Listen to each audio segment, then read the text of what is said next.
টিকলি রানী বাচ্চাকে দুধ দিচ্ছে, টিকলি রানী। এই যে সকালবেলা, শীতে কাবু হয়ে গেছে। এই যে, আর এই যে মাদুরের কোনাগুলোকে আছড়ে আছড়ে ছিঁড়ে ফেলছে, নতুন মাদুরটাকে ছিঁড়েছে।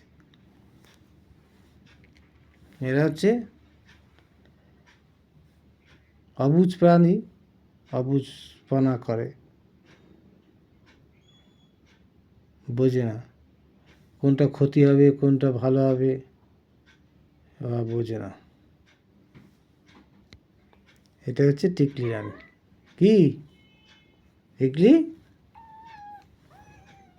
এই যে বাচ্চারা করছে, এখন দুধ খাওয়ার ধান্দা, আর কিছু না।